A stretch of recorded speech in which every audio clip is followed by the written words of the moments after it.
Welcome back to another episode of the What We're Watching podcast. I'm Megan. And I'm Jeni, and today we're talking about Sweet Home Alabama. This is one of my all-time favorite movies. Megan has had this on our watch list since we started the podcast, I feel like. It's been a really long time, and we kept nudging it for whatever reason. It kept getting put off. But here we are. Here we are. I'm so excited. Was this your first time watching it? Yeah, I've never seen this movie before. Wow. Despite having lived in Alabama for a time. So. True. Shocking. Why do you love this movie so much? I don't know. I think it's funny. I think it's cute. I love rom-coms. I love Reese Witherspoon. Mostly it's Reese Witherspoon. I love her in this one. Have you been watching it since you were a kid? Yeah. It's one of those nostalgic ones for you. I like that. Definitely. I think in high school I would have probably said this was my favorite movie. Oh, really? Okay. Yeah. What did you think? I actually really liked it. I thought it was really cute. And you're right. Reese Witherspoon is just so fun to watch at this time, like 2002, early 2000s was like her prime time to watch on TV. Actually, I still enjoy watching her. And I feel like this was kind of different than other rom-coms that I've watched. But yeah, I'm excited to get into it. There were a lot of cozy things about it. Okay, quick preview into what we're going to be talking about in this episode. We're covering Reese Witherspoon, obviously, in her latest work, Patrick Dempsey and his very cool wife and their story. And we have so many fun facts about the script and the behind the scenes of filming. I'm really excited to talk about it. Ooh, fun. I can't wait.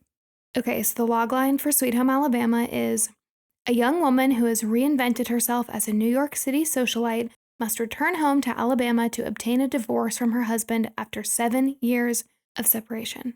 Okay, because I had never seen this movie, I actually didn't read what it was about beforehand. Oh, good. So I just went into it knowing absolutely nothing. Was shocked to find out she was married. Yeah. Was shocked. It was a great twist. Yeah. I think maybe that's what makes this movie a little bit different, is there are a few twists throughout. Yeah. A lot of this movie revolves around a city versus country debate because Reese is going back and forth between New York City and her hometown in Alabama, which sparked the question in my mind, what is your preference? City versus country, what would you say? Oh, good question. Right now in my life, city, I think. But having lived in both, I see the merits of both. How about you? City, same. Do you have a favorite city? I don't think so. I like San Francisco a lot every time I've been. Yeah. How about you? I don't know. Actually, maybe same. I love San Francisco. Yeah, Brian and I used to go every year for his birthday. Actually, both of his siblings live there right now. It's just gorgeous. I love it. Or Paris. I actually studied abroad outside of Paris, and it's stunning. Oh, wait. Sorry, no. I'm going to take all that back. I went to London last year for the first time.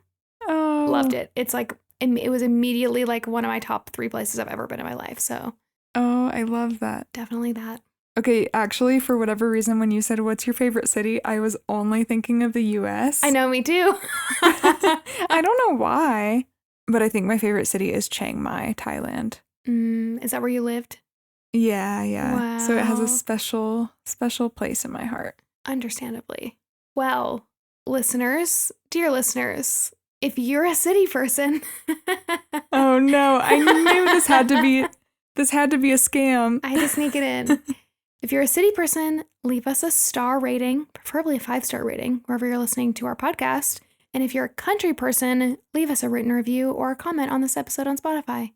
Cute. I love it. Yay, thanks. I'm excited to read what you guys have to say. Okay, are you ready to get into the movie? Let's talk about it. Tell me more. Okay, so Sweet Home Alabama came out in 2002, which was the year after Legally Blonde. So very quick. Oh, okay. The movie is directed by Andy Tennant, who also directed Ever After, A Cinderella Story, Fool's Gold, Bounty Hunter, which is that rom-com with Jennifer Aniston, and It Takes Two. All movies kind of in our wheelhouse. And I thought this was wild. So the production team for this movie was scouting locations in New York City on 9/11, on September 11th, 2001, when it was happening. And Tennant, the director, said that the film was actually the first to shoot in New York City after the terrorist attacks. Oh my gosh. I know. Wait, so I guess everyone from production was fine, but that's Wow, that's really traumatic. I know. I'm sure it was crazy, and I'm sure it was really hard, like, filming there. What had to have been so soon after. Yeah. Mm-hmm. Wow. On a lighter note, the director said that Reese and her co-star Patrick Dempsey, quote, got on like a house on fire. He said they both were married and either had children or were expecting at the time, which gave them a lot to talk about. They just had a lot of things in common. He said, quote, they were very relaxed around each other, really good mates. That kind of explains something for me because I felt like they had friend chemistry in this movie, which is kind of the point, I feel like. But there wasn't romantic chemistry between them. So that makes sense. It does make sense. Okay, let's talk about our girl, Reese Witherspoon, who plays Melanie.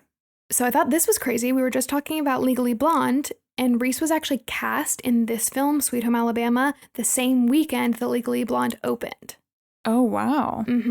So I don't know if that's before or after they had the figures from Legally Blonde, which I assume did well, but it wasn't like she was super famous from Legally Blonde yet. Interesting. You know what? She has a really good movie. I know she's been acting for forever. She has a really good movie from when she was a kid, but I don't feel like it took off.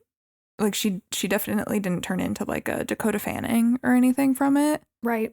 But yeah, it was called Man in the Moon or something like that. But I'm so curious like how she got famous. Well, I guess it was Legally Blonde. I think it was. I think it was Legally Blonde, and probably the quick succession of Legally Blonde, this movie, Sweet Home Alabama, because it also had Patrick Dempsey in it, and then Legally Blonde 2 came pretty soon after. So the rest is history, I guess. I guess. We do have an episode on Legally Blonde and Legally Blonde 2, and we talked a lot about Reese and her kids and her like young personal life on the Legally Blonde 2 episode, so make sure to check that out. As far as what Reese is doing more recently, she has become an influential producer. I think a lot of people know that, but her production company, Hello Sunshine, makes, I think, exclusively stories that focus on women. A lot of them come from Reese's book club and are movies based on books. So they've made Daisy Jones and the Six. You guys know that's one of my favorite shows. The Morning Show, Big Little Lies, Where the Crawdads Sing, Little Fires Everywhere, The Home Edit, many more things. And they also just announced that they're doing the upcoming Legally Blonde prequel show, Elle. And they announced the actress who's going to play Elle. Her name is Lexi Mindtree. And she's perfect. She's perfect. I'm so excited. Me too. I have faith in this remake. Me too, because Reese is doing it. I mean, I feel like everything that Reese puts her name on is exceptional. And the fact that this is specifically about her character, like her most beloved character, that I think made her the most famous, I think she's going to be really all over it to make sure it's really good. So I'm excited. I think so too. Just the lineup that you just said has so many good things in it. Where the Crawdads Sing. I would love to cover that on the podcast. That's a good one. Also, fun fact that I found out because I went to go follow Lexi Mindtree on Instagram. She, come with me on this, went to a high school near where I grew up. Really? And a bunch of her photos and a bunch of her comments back and forth are with a girl that I knew growing up. So, like, not well, but, like, was on my swim team. Wow. But it just made me go, like, oh my gosh, whoa. She is, like, she's the same age as my youngest sister and, like, grew up in the same suburb as me. So that was cool. The same people. I know, crazy. It's that, like, 1 degree of separation thing. So basically now you know Reese Witherspoon. Basically, yes. I'm familiar with Elle Woods. Something I love that Reese is doing recently is she's been getting back into rom-coms. She just did the movie You're Cordially Invited with Will Ferrell. Highly recommend if you guys need it. Oh, it's good? It's cute. Yeah, it's really cute. And then she also did Your Place or Mine with Ashton Kutcher in 2023. That's the one where there was all the hullabaloo about her and Ashton not having any chemistry on red carpets, if you remember that. Oh, But she's back in the rom-com game, which I'm not going to hate on that because I'm excited to see more of her. But I also don't think... Wait, is Will Ferrell her dad in the movie? Or her love interest? Love interest. Okay, I just wanted to make sure before I said this. I don't think I see any chemistry between her and Will Ferrell either. No. So I don't know why they're matching her up with Ashton and Will. Like, those are people that I would never put her with. Yes, okay, hold that thought because I'm going to come back to this. Although the thing with her and Will, it gives very wholesome humor. Like the humor in that movie is very wholesome, so I think that's part of it. Okay, but let's back up. Her given name, I didn't know this, is Laura Jean Reese Witherspoon. Laura Jean is her actual Okay. first name. And she shortened it before she started her acting career. So she's one of those actors and actresses that kind of like alters their name right before they get famous. We've talked about this in the Legally Blonde 2 episode, but she has 3 kids, Ava and Deacon Philippi, who she had with her first husband, Ryan Philippi. And she also has a son named Tennessee Toth with her second husband, Jim Toth. And they were married from 2011 to 2023. So that ended kind of recently. I was kind of sad when she... They were together for a long time. I know. I remember when she announced on Instagram. It was very sad. Which to me begs the question, who do we see her dating next, if anyone? And I couldn't think of anyone. So I'm wondering, like, is that the chemistry issue? Just that, like, Reese is such an iconic figure on her own? But no, because in this movie, she does, like, so well with both the guys. So I don't know. I don't know enough about her history of who she's dated to know what her type is. Mm-hmm.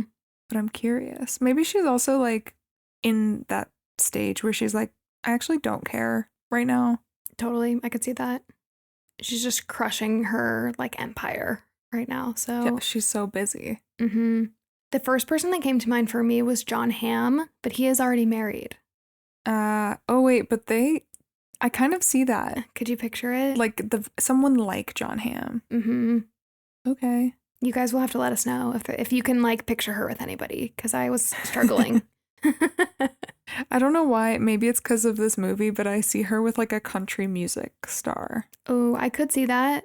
I could totally see that. I don't know enough about country music stars to know to know who that would be, but I like it. I don't know who's single and unproblematic, but someone, I'm sure. Okay, fun fact. Charlize Theron was originally cast to play Melanie Carmichael. Oh. But then due to the actors' strike at the time, she jumped to a like quote unquote ready to go movie. So I'm assuming one that was already written and like ready to go, which is Trapped, which also came out in 2002, which I have never seen Trapped, but I wouldn't be surprised if some of you guys have seen it. So interesting. I feel like they are so different. Mm-hmm. Like, yes, they are 2 blonde women, but that's like where it ends. Agreed. I can't see Charlize being like the Southern Alabama girl. And like sweet kind of, but you know what? Reese gives a kind of like innocence to this character because she's Reese, and that's kind of how she is in like every role.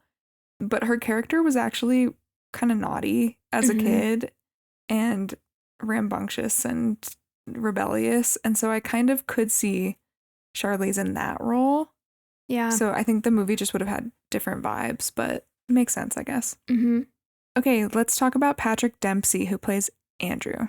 Patrick Dempsey is obviously best known for playing Derek Shepherd on Grey's Anatomy. McDreamy, I know. He was also in Maid of Honor, Enchanted, Bridget Jones's Baby, Valentine's Day, and many other things. He is also a race car driver. I remember hearing a lot about this when I was a kid. Oh. Yeah. I'm not going to pretend to understand how race car driving works. So I honestly could not get that much into the research because it just all went over my head. But he did do that. I don't think he does anymore, but he was a racer. Okay, go off. And he's been married to his wife, Jillian Dempsey, since 1999. Oh, love that. I know. Especially after all of the McDreamy stuff. Like, for him to not turn into a Barry Keoghan or whatever. Totally. We always say this.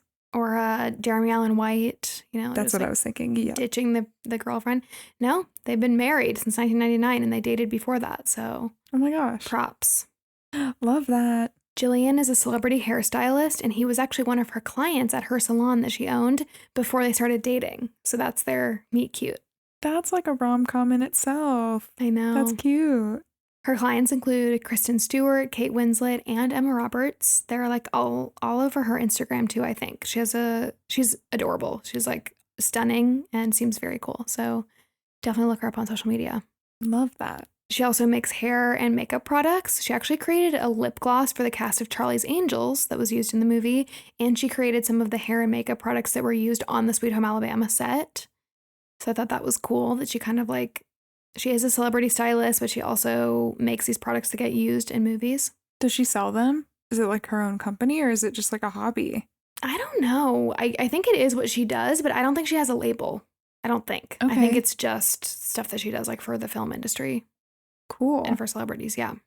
Her and Patrick's first date was at Patrick's house, and then she moved in 3 months later. Yeah, they were meant to be. That's cute. They have 3 kids together, a daughter named Tallulah, who was born in 2002, and twin sons named Sullivan and Darby, both born in 2007. And they actually almost got divorced in 2015. They've been really open about it, but they went to therapy and ultimately worked through everything and stayed together. Oh, cool. Mm-hmm. I like it when people are open about that because I feel like a lot of people feel shame. Mm-hmm.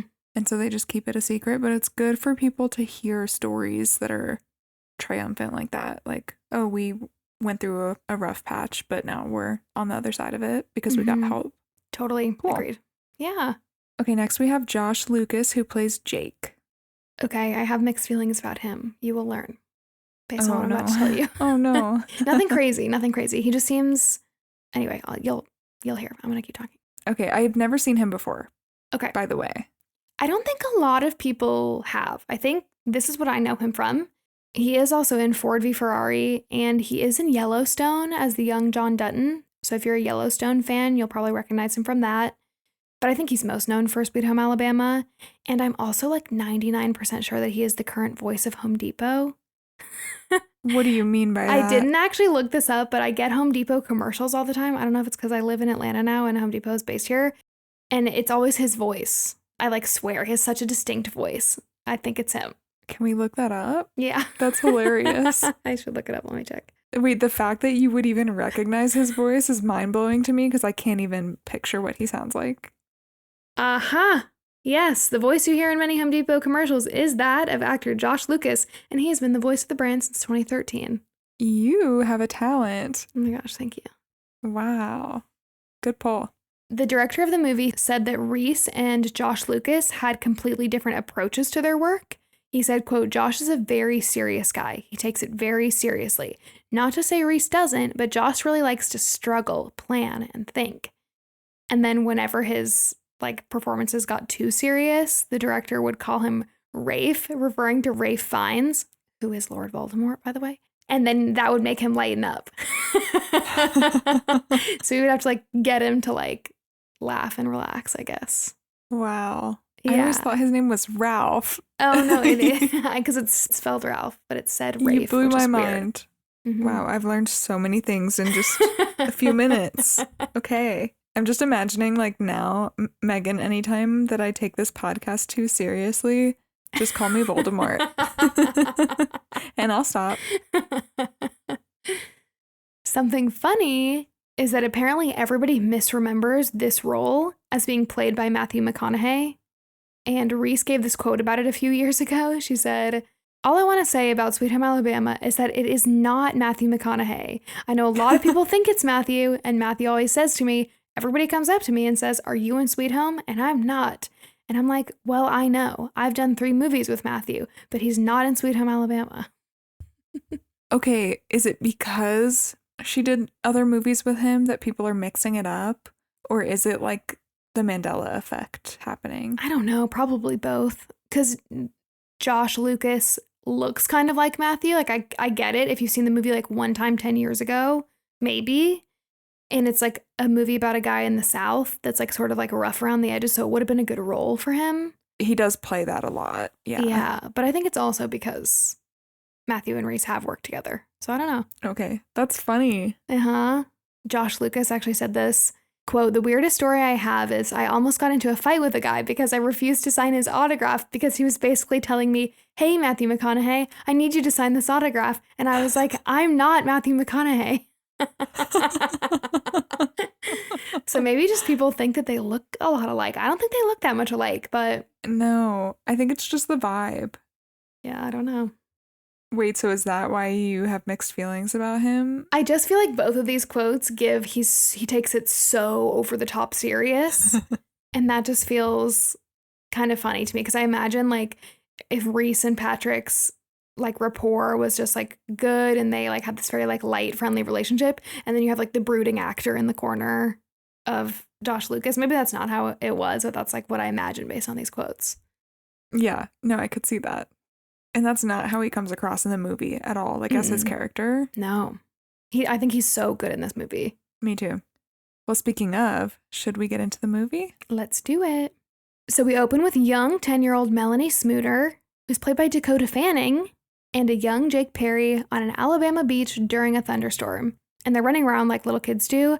And we hear Jake say, well, answer the question. And she says, no. And he says, no, you won't answer, or no, you won't marry me. And I just thought that was so cute that they're just like they're little crushes on each other. I think it's adorable. Mm-hmm. Then lightning strikes the sand close to them. And it's this like very magical moment because the lighting is dark and it's raining. And then Melanie asks the iconic question, what do you want to be married to me for anyhow? And Jake replies, so I can kiss you anytime I want. And they kiss. And this is their first kiss. It was so cute. It was such a good hook into the movie, I felt like. Totally. So there's a director's commentary version of this movie. And I found like all of the different comments from the director. So I'll sprinkle them in throughout. So after this scene, the director, Tennant, talks about a bunch of the filming locations of the movie. So this scene was actually shot on Captiva Island in Florida, not in Alabama, even though we're supposed to believe that it's in Alabama. And actually, most of the movie was shot in Atlanta, Georgia, even the scenes set in New York, even though there were some exterior shots in Manhattan. So I guess maybe that's where they were shooting after 9/11. They must have just been getting exterior shots. So yeah, anyway, interesting. I always think it's funny when a movie is set in a certain location specifically. Like this movie is called Sweet Home Alabama, and it's not even filmed there. I know, crazy. We cut to present day Melanie, played by Reese Witherspoon, and now she goes by Melanie Carmichael. She's a rising star in the New York fashion world. She's showcasing her latest line at a major fashion event. We get the sense that she's transformed herself completely from the little girl that we saw at the beginning of the movie. She's changed her name, her accent, her demeanor, although she is still cute and southern. She arrives home to her apartment to dozens of roses everywhere and a very sweet voicemail from her boyfriend, Andrew Hennings, played by Patrick Dempsey, and he's congratulating her on her fashion line. Then we cut to her fashion show. It looks like Project Runway backstage. That's so true. Megan wrote that note, but it's true. Models are everywhere, and Melanie is running around trying to make everything perfect. All the makeup artists are wearing shirts with her name on them, Melanie Carmichael. There are paparazzi outside photographing people as they show up, including Andrew, played by Patrick Dempsey. One of her friends says, please tell me he has a floss somewhere. Melanie says they're going to Ireland for Christmas, and her friend says he's definitely going to propose there.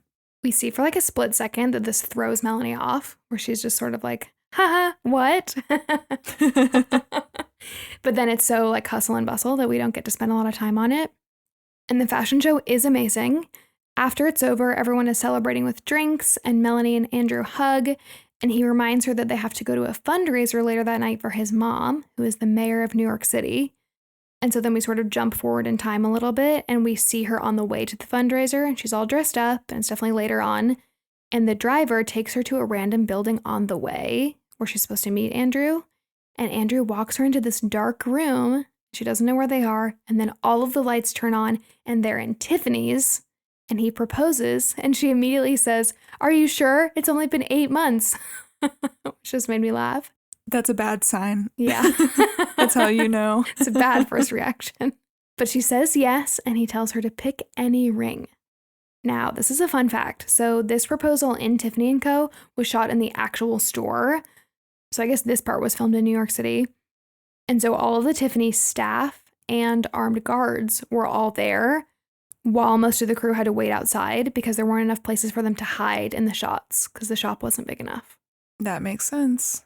Also interesting, Sweet Home Alabama was the first production to film in Tiffany's since Breakfast at Tiffany's in 1961. Oh, long time. I know. It's pretty Wow. cool. Then Andrew's mom, played by Candace Bergen from Miss Congeniality, gets out of the car at the fundraiser to a carpet of paparazzi asking questions. One says, sources say your son is engaged. Comment? And she says, trust me, if my son were engaged, I'd have a comment. She's very outspoken and sassy. She is. She's She's harsh. good at those roles. She is. She actually is the same character in this, actually. Yeah, she is. As she is in Miss Congeniality. That's true. So then in the car on the way to this fundraiser, Melanie and Andrew are kissing in the backseat. until Andrew suggests they call her parents to tell them the good news that they're engaged. And she freaks out and says no, and then tries to cover by asking if they can keep it to themselves for a few days. She says she hasn't seen her parents in 7 years, so she wants to go tell them in person alone. And he's actually very understanding of this, and he flips her ring inward so that the diamond isn't showing. Like that's gonna hide it. I don't know. When they get to the fundraiser, they greet Andrew's mom on the carpet, and she knows immediately that they're engaged. She flips the ring right side up, and the press have a field day over this, the mayor finding out that her son is engaged. It's all over the magazines and papers. And then Melanie goes to Alabama. And first, I thought she was going to go to her parents' house, but no. She pulls up to Jake Perry's house. He's played by Josh Lucas. And Jake comes outside and asks how he can help her because he doesn't recognize her at first. He thinks that she's like a tourist or, I don't know, somebody random that's lost. And she says, for starters, you can get your stubborn ass down here and give me a divorce. And it's so funny to see this immediate flip in her from like who she is with Andrew or like who she's, I guess, pretending to be or just somebody that she isn't as comfortable with to then who she is with Jake, who she's known her whole entire life. And also this is the big reveal that she was married, right? This is when you found out. Yeah.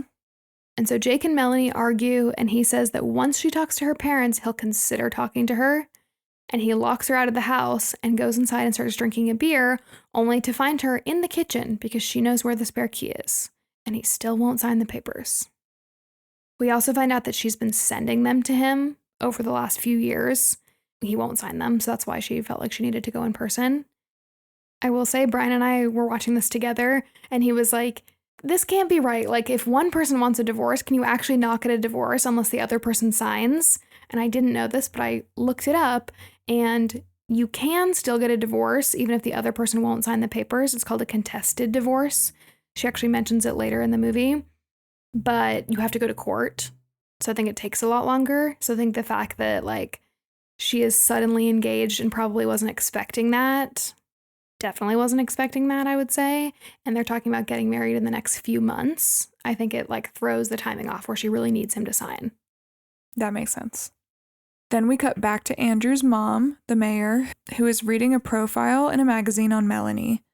The article says that she comes from the wealthiest family in Greenville, Alabama, which I have to say, I don't know if anybody from Alabama in the movie says it, but one thing I know after living in Alabama, they have a lot of places named somethingville, but they don't pronounce it Ville. It's Vol. Like Huntsville. Huntsville, Greenville.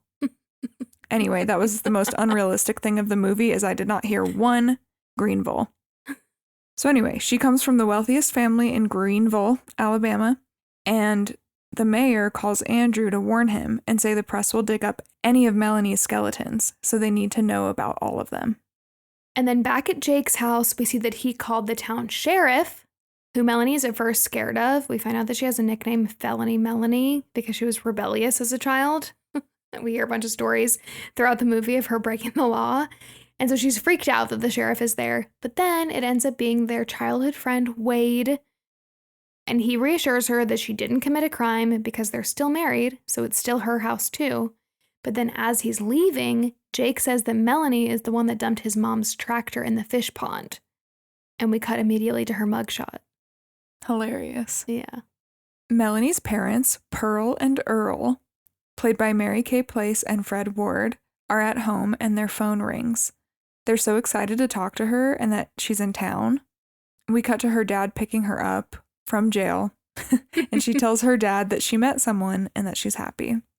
And when she gets to their house, you can immediately tell how different she is from her parents, or at least how different she's tried to become and how she's like really tried to distance herself from her upbringing. They're very Southern, and it's like hilarious to watch. Like their accents are Southern, all of their like all the phrases that they use are very Southern, and to see her, you know, we just saw her in New York at her fashion show. To go from that to this, it's just super interesting. I liked watching it. That made me think that it was easy to believe that she just left home and never wanted to come back, or like maybe didn't want to talk to her parents again.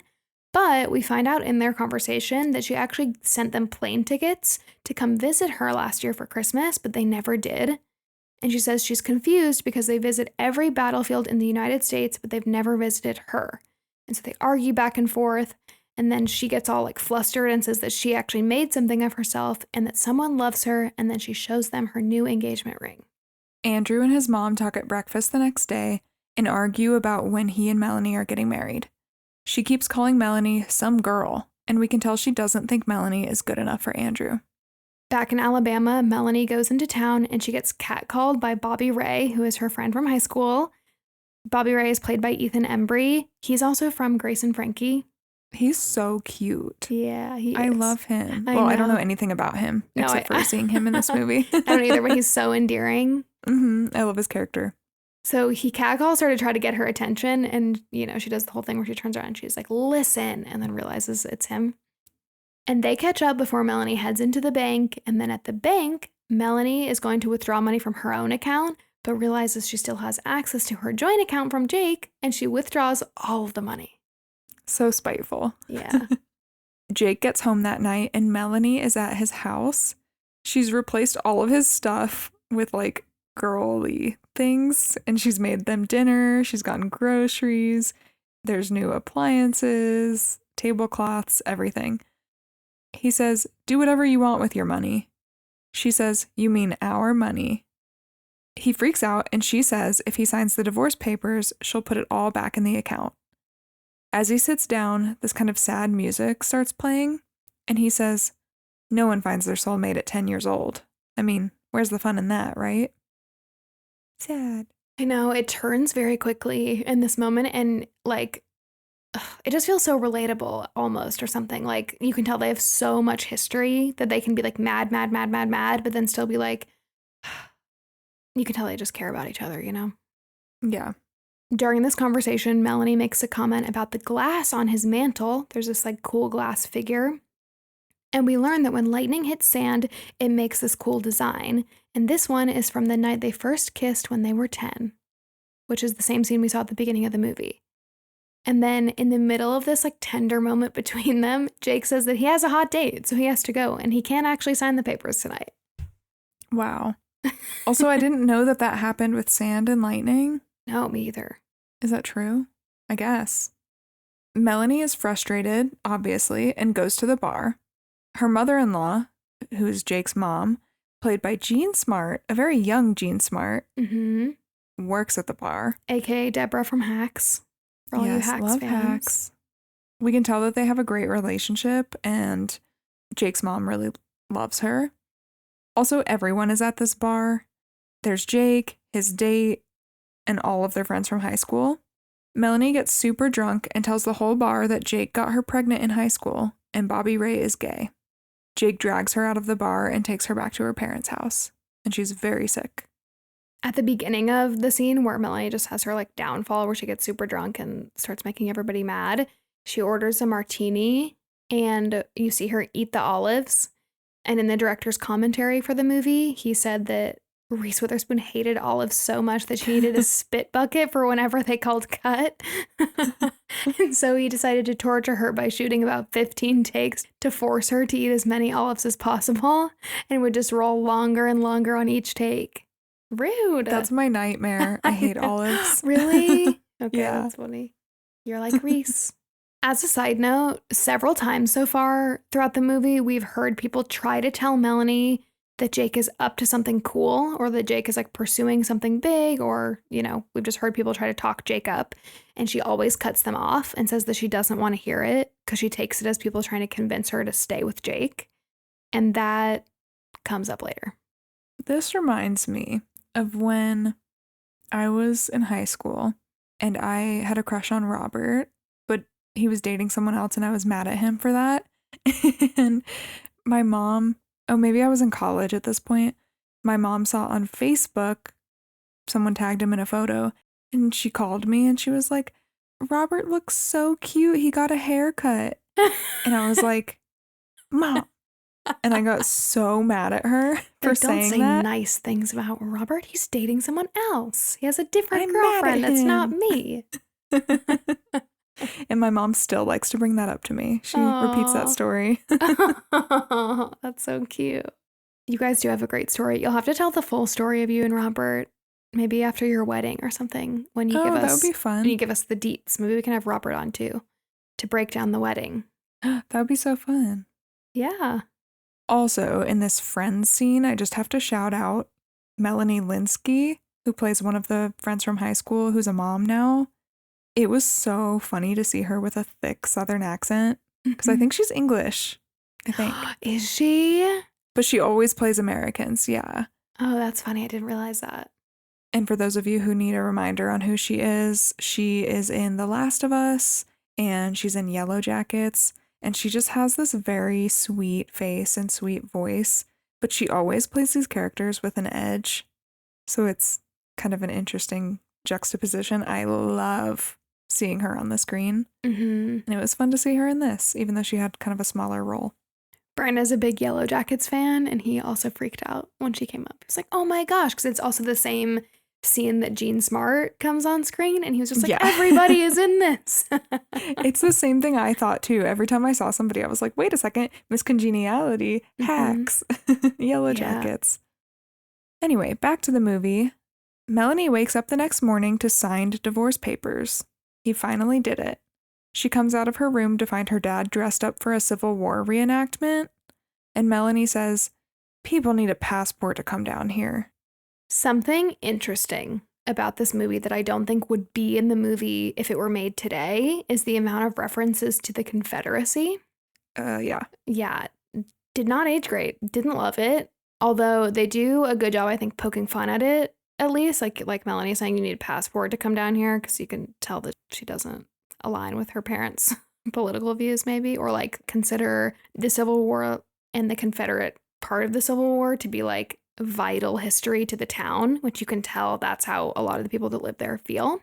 That is accurate to a lot of places in the South in the early 2000s, because I remember this. I remember Civil War reenactment people. I remember Confederate flags at like Stone Mountain. I don't know if they still have Confederate flags there, but... No, they do not. Thank goodness. Yep. But it was not that long ago. It was not. So not great. No. So in the scene, Melanie's dad also has Confederate flag pillows on the couch. And the director said this, quote, we had a lot of discussions about how far we were going to go with the South and the reenactments, the whole thing. It was a bit touch and go there for a while. After having spent a whole lot of time in the South, there's just such a tremendous pride about their culture and their heritage, their history, that to not have it in the movie felt to us like a bit of a whitewash. We decided to sort of embrace it. Which gives very early 2000s to me. The reasoning is early 2000s. Like they were like, oh, well, this is how people really are here. So let's include it and try to like poke fun at it. But nowadays people would be like, let's not even entertain that. Let's get it out of the movie. Yep. You know? Definitely. Also, I just think people feel differently, thankfully, about it now. Agreed. At least I hope so. Yeah, I feel like in today's political climate, it feels a little too close to home. I don't know. Like to actually put like Confederate reenactors on screen would not be seen as much of a joke, I think, today. No. So I don't think that it would happen. Whereas here, it's very clearly meant to be like Melanie's goofy dad doing a goofy dad thing that she doesn't agree with. It would not come off that way now, so I just don't think it would have been made the same way. No, definitely not. This was like the one thing with the movie that I thought, yeah, this didn't age well. But being from the South, I do remember this being accurate to the time. Totally. Unfortunately. So back to the movie, Melanie goes to Jake's house and tells him that she put all the money back in his account. I think we're maybe underselling how bad the drunk night at the bar went. Like she outed her best friend and also spoke about her teen pregnancy for the first time ever to anybody, I'm pretty sure. And just like said it all while she was drunk. And you could tell she just took the whole night way, way too far. So obviously she feels guilty. She put the money back in his account. And he just meets her with like the kindest, calmest energy, which I think is like a big turn in the movie. And so he just like kind of doesn't even acknowledge that she did that. And he just says that he really likes what she did to the house because it should help him sell it when he moves to Tuscaloosa. And she apologizes for hurting him and thanks him for sending the papers. And then he's about to leave on his plane. He has like one of those little lake planes that like can take off Those little like and skippers. land. I don't know what you call them. Yeah, on the water. And so he invites her to come with him because he wants to show her something. Again, this will come back later. And she says she can't. And he says can't or won't. And she says both. Melanie finds out that Bobby Ray is at the Carmichael plantation, his grandfather's home. And that's where Melanie got the idea for her fake name and identity that she uses in New York. Because remember, her last name is Smooter. She apologizes to Bobby Ray for outing him to everyone at the bar, which honestly was like one of the unforgivable things that I feel like she did in this movie. Agreed. I actually think that might be the worst thing that happens in this movie. Like, I think it is the thing that aged the most poorly. Yeah. And they just have him kind of, well, we'll get into it, how he reacts to it. But yeah, they just kind of blow it off like it's not a big deal what she did. At least she's apologetic, but like, you know. But it's wild to me that they said some people here, especially of the older generation, love Civil War reenactments and have a lot of like pride in their heritage, aka the Confederacy. So we must include that in the movie. But then they don't want to include the reality that like this man has been closeted his whole life and is now in his, early 30s, maybe late 20s, and is being outed to his entire group of male friends that are all like very masculine and live in a small town in Alabama. And this, I think, unfortunately, I think realistically at this time, probably wouldn't have been received that well. And therefore, her outing him publicly like that was very dangerous and was very not okay. And the fact that they just kind of skipped right over it, which they didn't skip right over, but we'll get there. But it just wasn't realistic how they handled it in the movie. I think interesting choices.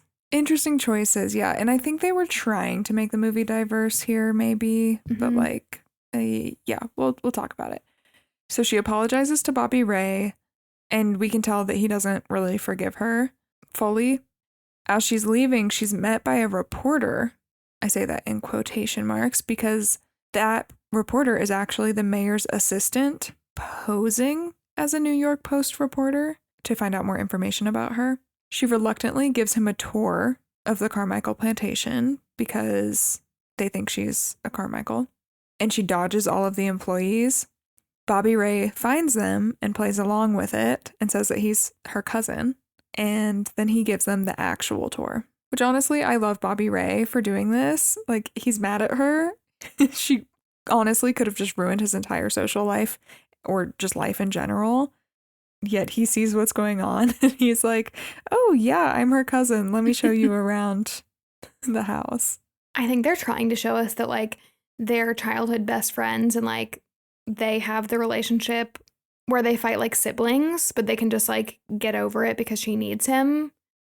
I don't think that that's appropriate for the situation, but I think that's what they're trying to show us. And I think so too. I love their dynamic. I like love their back and forth. I think they have so much friend chemistry, so I like seeing them together. So I liked that he was willing to just like help her out. I thought that was sweet. Mm-hmm. Then Melanie goes to the Catfish Festival in town. And one of her old friends tells her Jake went to New York right after she moved there and realized that he needed more than just an apology to win her back. This is what the friend says. He needed to conquer the world first. He's been trying ever since. Melanie says, that's why he's been sending the papers back. That night, everyone is at the festival. Jake, Melanie, and all of their old friends. Melanie comments about the cool glassware at the bar, and everyone says she should ask Jake where she can find some. But before she can figure out what they're trying to say, like she knows that they're hiding something from her, but she can't figure out what, Sweet Home Alabama starts playing and everyone dances. I have a love-hate relationship with Sweet Home Alabama, the song. Why? Because you live there? Have I told you this? No, I don't think so. Okay, the relationship started off as hate, and it's for the most silly reason. When I was in middle school, I had one of those alarm clocks that you could make it wake you up to the radio in the morning. Mm-hmm. And I swear every morning my alarm would go off and Sweet Home Alabama would be playing on the radio at like the exact same time. If Sweet Home Alabama was playing and that's what I woke up to, I was in a bad mood that day. If it was I'm Yours by Jason Mraz, I was in a good mood. Okay. Incredible. So that was the start of it, my hate for it. But then when I lived in Alabama, I actually started to really like the song, and now I'm into it. Oh, I would have thought the opposite, like you would have heard it so much. Nope, loved it. Good. You identify with it now as a temporary Alabaman. I guess so. Is that what you call it? What do you call it when you're from Alabama? I think it's Alabaman. I don't know, because I'm not Alabama, but that's what I would say. Temporary. After the festival, Melanie walks to the Coondog Cemetery. This is a real place, I discovered. This is like an iconic scene from the movie. And this Coondog Cemetery apparently is a real place in Alabama. That's where we see Melanie visit her and Jake's dog, Bear, where he's buried. And she apologizes for leaving him and not being there when he was sick. And she thanks the dog Bear for being like by her side through her miscarriage, is what she's saying. And she apologizes for just leaving him after that and not being there. And this part always makes me cry because it just like the whole thing, like her talking about the miscarriage, her talking about how she needed to leave after that, and then her leaving her dog and like thanking him for being there while it was happening. I think the saddest part is her saying, and you must have thought that it was your fault that I left. It breaks my heart. It really breaks my heart. The director said that this scene was meant to give Melanie a monologue to her dog that passed away, but really to the child that she lost. Which I read this before I watched the scene, and I actually didn't get that. I thought it played very much like what she was saying, like where she was just saying, you were there for me, and I left you, and I'm sorry, and thank you for being there for me. But anyway, it was a way for her to talk about both things, which I think is nice that they did that. And so while she's talking to Bear, Jake comes up behind her and says that he told Bear it was all his fault that Melanie left. Not Bear's. Yeah. Sad. I know. She confesses to him that she's happy in New York, but she's also happy here in Alabama. Jake says it doesn't have to be one or the other. She can have roots and wings. They watch Fireflies together, and they talk about their miscarriage. She says that she needed a different life, and he says he's proud of her for what she's done. And then they kiss. Bad, because she's engaged. But also good. But also I was like, yeah. I had such mixed feelings the whole time because until maybe a few scenes before this, I didn't know where this was going. So I was like, okay, this guy, he kind of is a jerk to her. And the other guy's really nice. Like, where are we going here? Who's she going to pick? Obviously, it makes sense now, but... Obviously, there's cheating. It's a rom-com. True. From the 2000s. There has to be, right? And then we excuse it for some reason. Every time. So they kiss, but then he pushes her away and tells her to go home. The next morning, Melanie leaves her parents' house and says bye to her mom because she's going back to New York now that she has the signed divorce papers. And she goes to the Civil War reenactment site to say bye to her dad. Apparently he does this every weekend. And as she's doing this, Andrew, her fiance, shows up to the Carmichael plantation at the same time as Jake. And he does this because he thinks her name is Melanie Carmichael, and he thinks that she lives there. And Jake is there to see Bobby Ray. And so Jake doesn't know who he is, obviously, and asks if he's there to see Bobby Ray, because obviously Bobby Ray lives there. And Andrew says, no, I'm actually here to surprise my fiance, Melanie. So Jake figures this out immediately. And Bobby Ray answers the door and mentions that he's her cousin and is like trying to lead Jake to like get the story, you know? And Jake gets it. And Jake is like, oh yeah, I'm her other cousin. I'll drive you over to the battlefield. That's where she's visiting her dad. I just think this is so funny. I'm so glad that they set it up like this. Me too. On the car ride, Jake tells Andrew the story of Melanie Smooter, a girl who got married and pregnant right out of high school.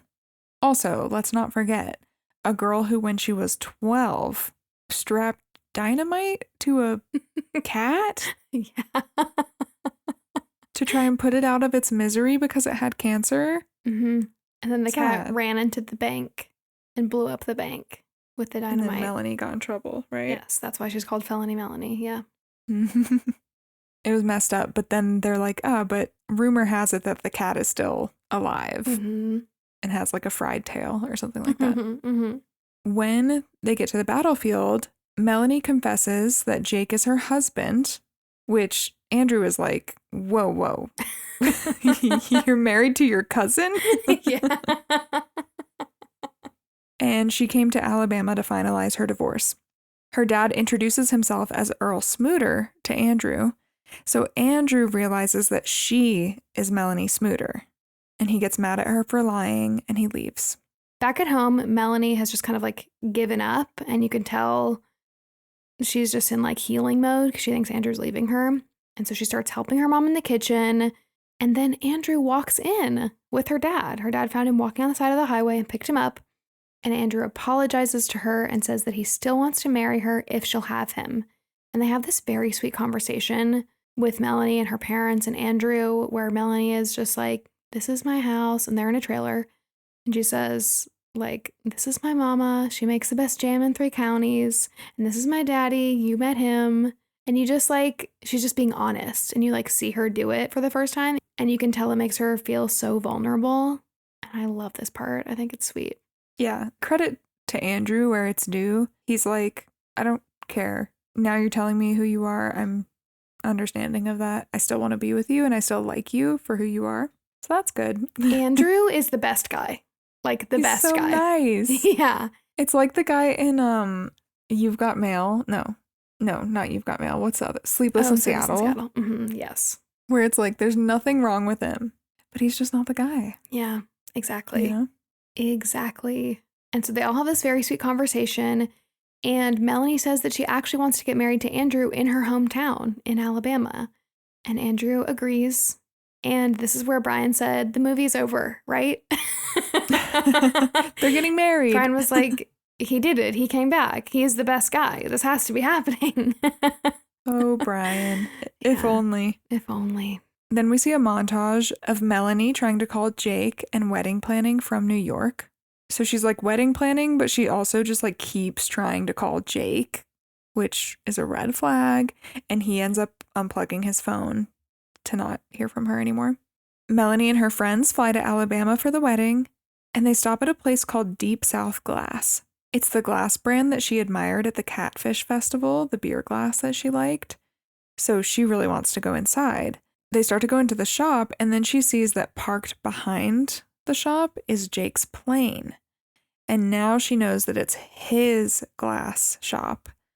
And she goes inside, and it's gorgeous in there. She has like a really strong appreciation for all of these glass designs, and it's very beautiful. Jake comes downstairs in the shop and is surprised to see her, but he's super nice and just like very, almost like formal and cordial. And he like invites her and her friends to like get lunch on the back deck and just like says thank you for visiting. And you can tell that she's immediately impressed. Like he's not the deadbeat that I think she's been telling herself all these years that he is. And she's very confused. And you can tell immediately that she's questioning her choice to marry Andrew. And her friends can tell too. Because her friend, when she has a guy friend there and he's gay, and he like makes a comment about Jake being hot or like being interested in him. And her other friend is like, I think he's taken, referring to Melanie and Jake. So the tension is palpable. Which, what would you do if that was your friend who's about to get married? I don't know. And then you see this chemistry between her and this other dude? You'd be like, are you sure? Do you want to talk about something? Something to share? I don't know. Melanie and her friends go to her parents' house. Then Andrew and his mom arrive. Melanie's family runs out and hugs Andrew's mom to welcome her. And Andrew's mom is so overwhelmed by them and their southernness because she's like this proper rich mayor woman. Then a man in a suit and a really cute top hat is running all over town looking for Melanie because he says he has urgent business with her, but nobody is giving him any information because they think he's a reporter and they don't trust him. Mm-hmm. Is that what you thought? Did you think he was a reporter? I wasn't quite sure yet. Then Jake's mom shows up at his house and tries to get him to go after Melanie, but he says, she's already made her decision. I can't control her any more than I can control the weather. And he's loading up his plane to go to the beach to like try to, with a bunch of rods to try to catch the lightning, to try to make more of the like cool glass for his shop. So he's just given up. I say given up, but I think he just feels like he's done everything that he could have done, you know? He waited for 7 years. He wouldn't sign the papers. She came back. She's seen his glass shop, which he did all of that, I think, to impress her or to try to win her back or like show that he's worth it. And it didn't work. So I think he's just like resigned. I think maybe resigned. And yet never had a conversation with her about it. Wild. How was she going to find out about his glass? I know. He just signed the papers before she knew that. Anyway, but I will say he did everything kind of right up to that point. Mm-hmm. Like, she kissed him. Mm-hmm. And as much as he wanted it, he stopped it and was like, okay, you don't want to do this right now. You need to go home. Yeah. And then in this instance, he's like, she made her choice. What else am I going to do? I appreciate that, actually. Definitely. So Melanie is getting ready with her mom for the wedding, and she questions if she's doing the right thing. This reminded me of Love is Blind for some reason. I was like, you should know by now. Yeah. But her mom reminds her that Andrew can give her a life that they never dreamed of, and he adores her. Then it's wedding time, and Melanie walks down the aisle, and she looks really beautiful and fashionable. And as she's walking down the aisle, the cute old man in the top hat stops the wedding, runs after her. It's Mr. Buford, her lawyer. And she says, Mr. Buford, he signed the papers. What are you doing here? And this is when I knew. It all clicked because I had noticed this earlier. He says, he did. You didn't. And she's completely shocked. She says, I'm still married? Mr. Buford says, only if you want to be. It's thundering and it's about to rain. And she asks for a pen to sign the papers. And first, nobody has a pen to start off with. There's like 500 people at this wedding and nobody has a pen. But Jake's mom does and gives her one. And she says, things like this don't just happen. Ugh, it's all the signs at once. So she's about to sign, but she can't do it. And she tells, actually, this reminds me of The Notebook. Yes. When definitely. She tells Lon that she can't marry him. Mm-hmm. Because she wants to be with Noah. Although, is that what happens? Maybe she marries Lon. I don't remember. Anyway. It's a similar dynamic, I think, of like, I'm going to go for the rugged country boy because I really love him instead of the like wealthy, polished, nice guy that I should like. Exactly. It's like the one that you have history with. Yeah. Mm. And then Melanie tells Andrew, I gave my heart away a long time ago, my whole heart, and I never got it back. So I can't marry you, and you shouldn't want to marry me. And he says, wow, so this is what this feels like. And his mom is pissed. But Andrew isn't. He's just heartbroken. And so Andrew leaves. He walks back down the aisle. Very Love is Blind. And then his mom comes up and starts yelling at Melanie, and she calls her a bitch. And Melanie's mom steps in. And so then his mom directs her anger towards Melanie's mom and makes some comment about like, why don't you go back to your double wide and fry something? And then Melanie punches her in the face. This is like young Melanie coming back, like rebel Melanie. Uh-huh. And so God. And then her dad stands up and says, praise the Lord, the South has risen again. And this is when Brian and I paused the TV to be like, I can't believe they have leaned so far into this damn Confederacy like bit. I hate it. It was unnecessary. It was so unnecessary. And then it starts raining. Also, one detail I loved about this scene is that during the wedding, Andrew's mom is covered in mosquito bites, which we see her like slapping a mosquito earlier on. And I think the dad says something like, oh, that's Alabama's state bird you just killed, or something like that, when she like kills a mosquito. But then I love in this scene, she's been having a hard time in Alabama anyway. And then this is just like the culmination of that. Like the mother of the groom is just covered in mosquito bites and she's just like wanting to get this over with and nothing is going her way. Which the mosquitoes in the South are brutal. Brutal. Yeah. Rude, I was spoiled actually by Colorado. for the last 4 or 5 years. Like, you can just leave your door open if it's nice out. If you want, you can go on the balcony. You can walk in the park. You're not going to get bit by bugs. There's like some flies in the summer that will like get near your food, but that's it. Not here. There's bugs in the house all the time. It's horrible. It's so bad. So you want to move back? Honestly, yes. Brian and I all the time we're just like, oh, but I miss Denver. But our family is here and we do love Atlanta too. Ugh, fine. You can come here. No, that's okay. Melanie leaves the wedding and drives in the rain to the beach, where Jake is setting up the rods to attract the lightning to make his glass. And he says, "Where's your husband?" She says, "I'm looking at him. Apparently you and I are still hitched." They argue, of course, and he says, "What do you want to be married to me for anyhow?" And she says, "So I can kiss you anytime I want." Just like from the beginning of the movie. But reversed. The opposite person says it, which I think is so Cute. I found this quote from Reese, actually, about this scene. She said, "I remember that scene we shot in the rain, and I'm in the wedding dress, and I run away from my wedding, and I run to see Josh Lucas on the beach, and it was pouring down rain. But I remember thinking, this is such a crazy, amazing moment. I'm going to remember this forever. And I still have the wedding dress." Oh, just like if it was her actual wedding. I know, she kept it. Cute. The sheriff pulls up and says he's there to bring Melanie in because she ran out on a perfectly good cake. They have a whole redo of their wedding reception at the local bar where they all hung out earlier and where she got really drunk. And they finally get their first dance. And she requests something slow for their first dance.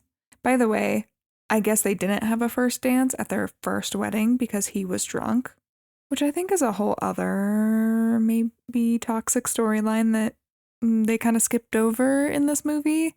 Absolutely.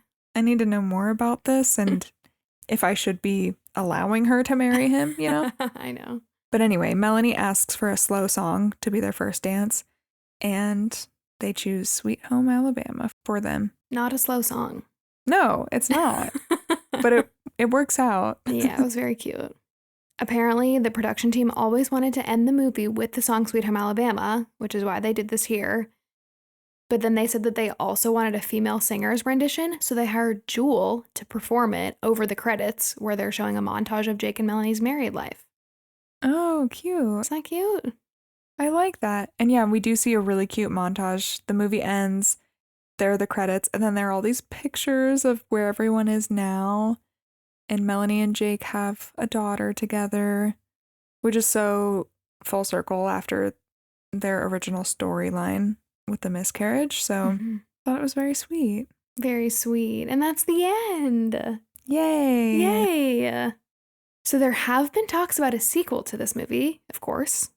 And it's been one of those things where it's been mentioned in interviews here and there over the course of like the last 20 years since the movie came out. But I don't think there's any like actual evidence that anything is happening.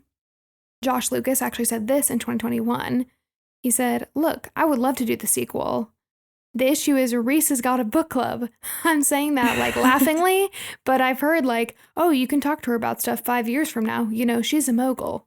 Wow, that makes me so proud of her to hear that from somebody else. Totally. The fact that he hasn't even talked to her, but it's so like well known that she has so much going on. Like, good luck talking to Reese about that project. You got to wait 5 years because she has so much going on. Yeah, you got to make sure you slot it into her 10-year plan. That's right. Wow. And then Josh Lucas actually said this in 2023. He said, "I would love to. I've campaigned it to her. I'm not going to say that she's the problem." This is also where I'm just like, he is too much for me. I don't know if I like him. But I didn't watch these videos, so I'm like, I could see this being like a joke. But if it's not, I have issues with him. So he said, "I'm not going to say that she's the problem, but I think part of it is that Reese is so busy. I really believe that. I'm assuming, I hope she wants to be part of it. Carving out that piece of her life isn't so easy for her. I don't have the same responsibilities or time constraints, so I hope that she could find time to do it. I'll be there tomorrow." Well, 2 things. 1, I'm glad that he's down. Agreed. He obviously had a good experience. 2, we don't really know other stuff that he's been in. So, like, to me, it makes sense that he's down. You know, he's like, yeah, I can act in this, like, big role that I had that everyone knows me for again. So that everybody thinks I was Matthew McConaughey in. True. Actually, they don't know you for it. But it does here's make your sense. chance. Exactly. And it makes sense that he would be the one that continues to get asked about this. Like Patrick Dempsey is going to be asked like maybe about Grey's Anatomy or some of his other bigger projects. Reese is going to get asked about more recent things. Josh Lucas is just going to get asked about Sweet Home Alabama. So it makes sense that he's the one talking about it. Yeah, it does. Well, in the world of reboots that we have now, I would not be surprised if they act on it. Agreed. So we'll see. It's going to come down to Reese. She's doing a lot, and she's specifically doing Elle right now, and that is more important. That is more important. I agree. But I would be very excited because I love this movie. I'm so glad that I watched it. Yay, I'm glad you liked it. Well, we'd love to hear what you guys think. So please DM us on Instagram. Let us know. We'd love to know if you like this movie, if you've seen it a million times like Megan, or maybe it's a newer movie for you like me. It's currently streaming on Hulu and Disney Plus. So if you have those subscriptions, highly recommend. It's a very easy, fun watch. And let us know what you think at What We're Watching Pod on Instagram. And we'll see you next time. Bye.